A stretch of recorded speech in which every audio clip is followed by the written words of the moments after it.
तुम्ही कधी जुन्या मुंबई पुणे एक्सप्रेसवे वरून जाताना बोरघाटातील त्या छोट्या मंदिराकडे कधी पाहिले का?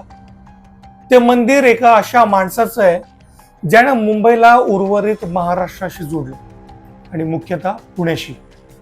पण ब्रिटिशांनी या उपकाराची परतफेड त्याच्यावर गोळ्या झाडून केली. मुंबई पुणे एक्सप्रेसवे, देशाची पहिली 6 लेन हायस्पीड लाईफलाईन. आज आपण या मार्गावरून ताशी 100 ते 120च्या वेगानं अवघ्या 1.5 ते 2 तासात मुंबईहून पुणे गाठतो. लोणावळ्याच्या बोरघाटात आता मिसिंग लिंक या नावानं जगातील सर्वात रुंद बोगदा तयार झालाय. हा बोगदा म्हणजे अभियांत्रिकीचा एक चमत्कार मानला जातो. पण मित्रांनो, त्या सिमेंट आणि कॉन्क्रीटच्या मागे दडलेला इतिहास तुम्हाला माहितीये का?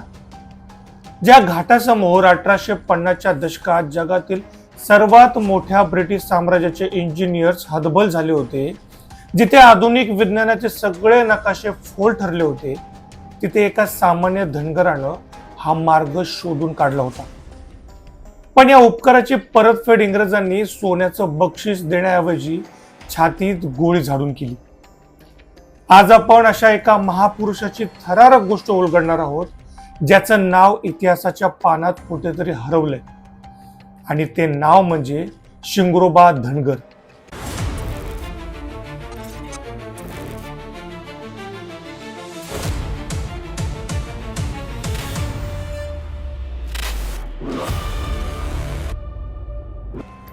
नमस्कार मित्रांनो, मी प्रमिल क्षेत्रे.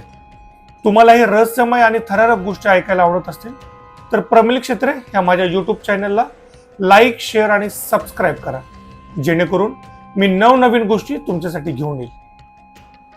इतिहासाची पानं मागे उलटली की आपण पोचतो साल 1850 मध्ये. भारत पारतंत्र्यात होता. इंग्रजांना आपला व्यापार आणि सैन्य हालचालींसाठी मुंबईचं हे बंदर पुण्यासारख्या मोठ्या शहराशी जोडणं गरजेचं होतं. 16 एप्रिल 1853 देशात पहिली रेल्वे धावली, पण ती फक्त ठाण्यापर्यंतच होती. इंग्रजांचं मुख्य स्वप्न होतं मुंबई ते पुणे थेट रेल्वे. पण या स्वप्नाच्या आड उभा होता राकट दणकट सह्याद्रीचा बोरघाट. हा केवळ डोंगर नव्हता, तर ते एक अवाढव्य नैसर्गिक संकट होतं. ब्रिटिश सरकारने जेम्स बर्कले सारख्या दिग्गज इंजिनियर्सला पाचारण केलं. अनेक सर्वेक्षक आले, कित्येक महिने या दऱ्याखोऱ्यात भटकले. डोंगराचा उतार इतका तीव्र होता की तिथून वाफ इंजिन वर नेणं अशक्य मानलं जात होतं. एका बाजूला आकाशाला भिडणारे कडे आणि दुसऱ्या बाजूला हजारो फूट खोल दरी. दिवसा काम सुरू झालं की रात्री हिंस्र श्वापदांच्या भीतीनं मजूर पळून जायचे. कित्येक गोरे अधिकारी या जंगलात रास्ता चुकले आणि कायमचे बेपत्ता झाले. इंग्रजांच्या फाईल्स मध्ये हा भाग अजिंक्य म्हणून नोंदवला गेला. विज्ञानाने हात टेकले आणि ब्रिटिश साम्राज्य हताश झालं होतं. नेमक्या याच काळात बोरघाटाच्या पायथ्याशी असलेल्या धनगर वस्तीत एक माणूस राहायचा, ज्याला सह्याद्रीचा श्वास कळायचा. शिंगरोबा धनगर, ज्याच्या पायांना या कड्यांची सवय होती आणि ज्याच्या डोळ्यांना धुक्यातही रस्ता दिसायचा. इंग्रजांची रोजची धावपळ, त्यांचे नकाशे आणि त्यांची हतबलता शिंगरोबा लांबून बघत होते. एके दिवशी जेव्हा हताश झालेला ब्रिटिश अधिकारी डोक्याला हात लावून बसला होता, तेव्हा शिंगरोबा त्यांच्या जवळ गेले. त्यांनी विचारलं, साहेब काय शोधताय? काय हरवलंय का तुमचं? जेव्हा त्यांना कळलं की या गोऱ्या माणसांना डोंगरातून वर जाण्यासाठी मार्ग हवाय, तेव्हा शिंगरोबांनी एक आश्वासक हास्य दिलं. ते म्हणाले, चला माझ्या मागे या, सह्याद्री वाट देईल. आणि मग सुरू झाला एक थरार. शिंगरोबांनी इंग्रजांना अशा आडवाटांनी नेलं ज्याची कल्पनाही कोणत्याही इंजिनियरला आली नव्हती. जिथे रस्ता संपतो असं वाटायचं, तिथून शिंगरोबा नवीन वाट काढून दाखवायचं. कड्या कापाऱ्यातून, ओढ्यातून आणि घनदाट झाडीतून मार्ग काढत शिंगरोबांनी तो पॉइंट शोधून दिला, जिथून रेल्वे रूळ आणि रस्ता वर चढून जाऊ शकत होता. आज आपण ज्याला बोरघाट म्हणतो, त्याच मुख्य नकाशा खरं तर शिंगरोबांच्या अनुभवातून तयार झाला होता.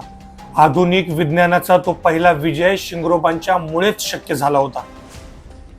मार्ग सापडला, इंग्रजांचा मार्ग मोकळा झाला. ब्रिटिशांच्या आनंदाला पारावर उरला नाही.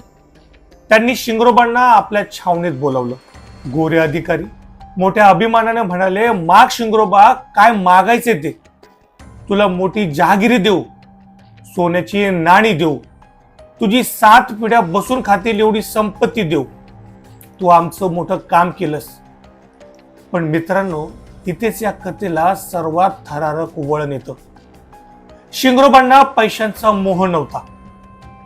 त्यांच्या डोळ्यासमोर आपल्या मातीवर अत्याचार करणारे इंग्रज होते. शिंगरोबा शांतपणे उभे राहिले आणि करारी आवाजात म्हणाले, साहेब, मला तुमचं सोनं नको, तुमची जमीन नको. द्यायचंच असेल तर माझ्या देशाला स्वातंत्र्य द्या. माझ्या देशाला तुमच्या गुलामीतून मुक्त करा. हे शब्द ऐकताच इंग्रजांच्या चेहऱ्याचा रंग उडाला. एका सामान्य मेंढपाळानं साक्षात ब्रिटिश सत्तेला आव्हान देणं हे त्यांच्या अहंकाराला लागलेलं शिस होतं. ज्या माणसानं त्यांना मार्ग दाखवला, त्याच माणसाला जिवंत ठेवणं त्यांना धोक्याचं वाटू लागलं. कृतज्ञतेचा कळस गाठत इंग्रजांनी शिंगरोबांवर गोळ्या झाडल्या. ज्या सह्याद्रीच्या कुशीत शिंगरोबा लहानाचे मोठे झाले, त्याच मातीत त्यांचं रक्त सांडलं. त्यांनी बक्षिसात संपत्ती नाही तर मृत्यू स्वीकारला, पण आपला स्वाभिमान विकला नाही. आज 180 वर्षानंतर आपण त्या बलिदानाला विसरलोत का? आजही जुन्या मुंबई पुणे महामार्गावर शिंगरोबाचं एक छोटं मंदिर आहे. आजही बोरघाटातून जाणारा प्रत्येक जुना ड्रायव्हर तिथे डोकं टेकल्याशिवाय पुढे जात नाही. आज जेव्हा आपण मिसिंग लिंक या जगातील सर्वात रुंद बोगद्याचे फोटो बघतो, तेव्हा हे लक्षात ठेवलं पाहिजे की या बोगद्याच्या निर्मिती मागे त्याच शिंगरोबांचा अनुभव आणि त्याग दडलेला आहे. सध्या या महत्वाकांक्षी बोगद्याला आणि प्रकल्पाला हुतात्मा शिंगरोबा धनगर यांचं नाव देण्याची मागणी जोर धरतीये. सरकार काय निर्णय घेईल ते कळेलच, पण एक गोष्ट निश्चित आहे, जोपर्यंत बोरघाटातून गाडी धावेल तोपर्यंत या मातीचा तो पहिला वाटाड्या शिंगरोबा धनगर प्रत्येक प्रवाशाच्या स्मरणात राहिलाच पाहिजे. तुम्हाला काय वाटतं? या जागतिक दर्जाच्या प्रकल्पाला शिंगरोबांचं नाव मिळायला हवं का? कमेंट्स मध्ये नक्की कळवा आणि हा व्हिडिओ जास्तीत जास्त शेअर करा, जेणेकरून हा इतिहास घराघरात पोहोचेल. आणि तुम्हाला अशाच रहस्यमय आणि थरारक गोष्टी आवडत असतील तर प्रमिल क्षेत्रे ह्या माझ्या YouTube चॅनलला लाईक, शेअर आणि सबस्क्राईब करायला विसरू नका.